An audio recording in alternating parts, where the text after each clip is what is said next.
At night, the girl next door often screamed in terror. She insisted there were bugs crawling in her room, but Yushur, who lived beside her, had never seen a single insect. In his memory, the girl rarely left her room. The only person who came and went was a doctor who treated her. One evening, Yushur noticed the girl standing by the window. Her eyes were empty, fixed on something far away. When she saw him, she slowly turned and smiled. Then she raised her arm and pointed to a spot outside. Her arm was covered in countless tiny holes. The sight sent a chill through him. It reminded Yushur of his childhood. When he was young, his grandfather had suddenly fallen ill. Ignoring his family's warnings, Yushur rushed into the room. His grandfather's body was covered in similar black holes. The next day, Yushur told his friend Ifu what he had seen. What troubled him most was that his family denied everything. They claimed there had never been any holes at all. Soon after, Ifu came to him in a panic. Her mother, who worked at a hospital, knew something. She said the girl didn't cry or breathe at birth. Yet somehow, the girl was still alive. Days later, small holes began appearing on her body.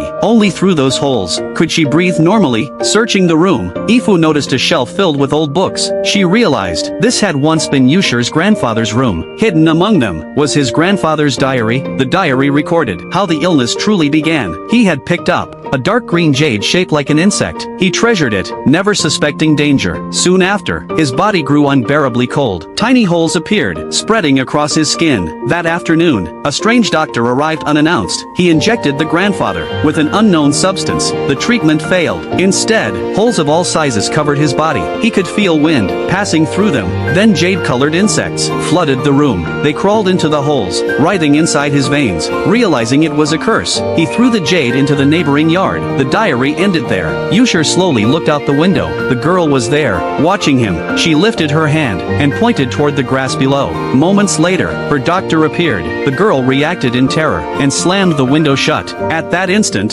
Yushur became certain the doctor treating the girl was the same one from his childhood. That night, someone went to the spot she had pointed at. The next morning, a violent storm swept through town. Soon after, someone knocked on Yushur's window. Standing outside was Ifu, her body riddled with holes. She clutched the jade, shaking uncontrollably. She admitted she had stolen it to sell. The curse had found her instead. Suddenly, a shadow appeared behind her. Ifu screamed and ran into the darkness. Looking the other way, Yushur saw the doctor standing silently. The next day, Ifu's body was found by the river. The jade was gone. Strangely, the girl next door recovered overnight. Every hole on her body had completely vanished. If you ever picked up a piece of jade by accident, what would you do?